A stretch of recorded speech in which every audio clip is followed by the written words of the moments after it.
Ah, Louis XIV. Son règne, c'est tout simplement le plus long et le plus brillant de toute l'histoire de France. C'est l'histoire d'un homme qui a incarné à lui seul le pouvoir absolu, qui a fait de la France le centre du monde.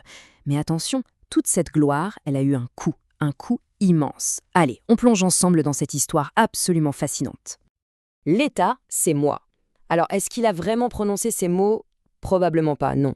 Mais est-ce qu'il le pensait? Ah, ça sans le moindre doute. Cette conviction, elle ne sort pas de nulle part. Elle est née du chaos de sa jeunesse, d'une guerre civile terrible qu'on a appelée la Fronde, et qui l'a littéralement traumatisé. À partir de là, c'était clair dans sa tête. Il n'y aurait plus qu'un seul maître en France. Un seul. Alors, voici le programme. On va décortiquer tout ça en 5 actes. D'abord, l'État, c'est moi. Ensuite, Versailles, la fameuse cage dorée. Puis, on verra le roi guerrier. Après ça, le moment où le soleil commence à se coucher, et on terminera avec l'épilogue, la bulle de Patier.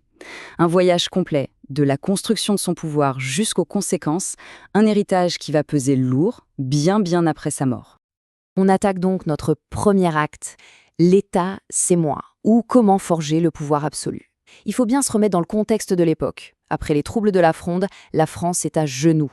Elle ne rêve que d'une chose, l'ordre. Et Louis XIV, il ne débarque pas en mode tyran, pas du tout. Au contraire, il se présente comme la solution, celui qui va enfin ramener la stabilité. Son message est d'une simplicité redoutable. Obéissez-moi.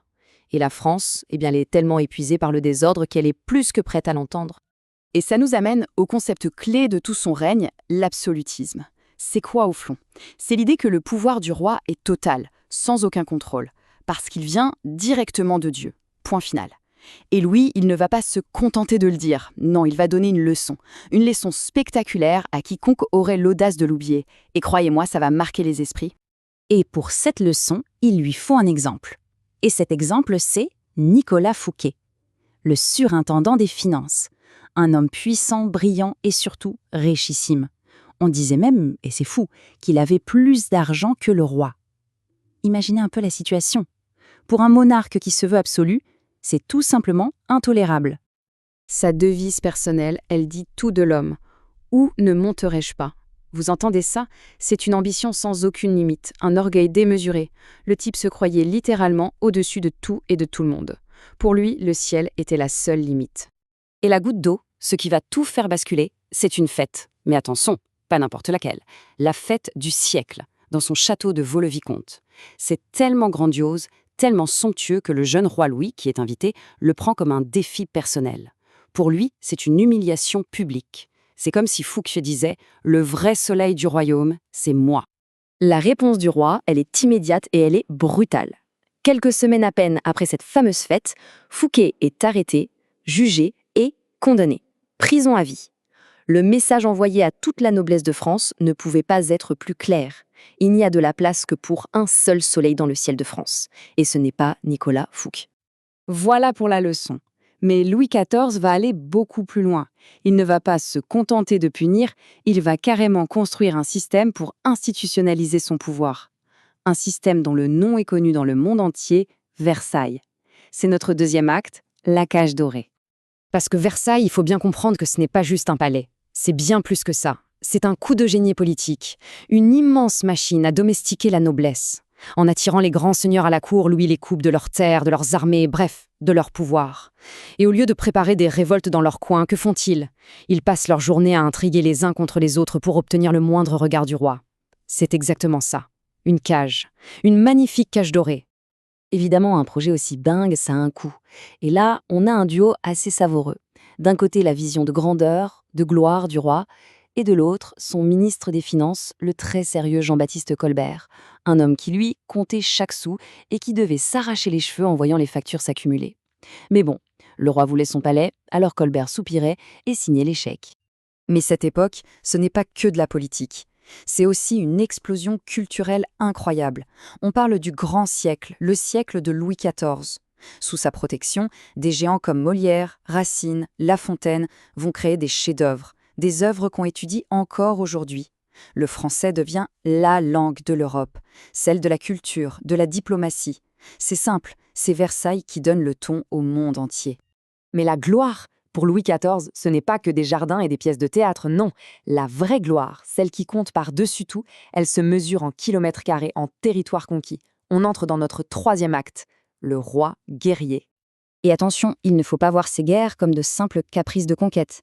Non, derrière, il y a un vrai projet politique, donner à la France ce qu'il appelait ses frontières naturelles.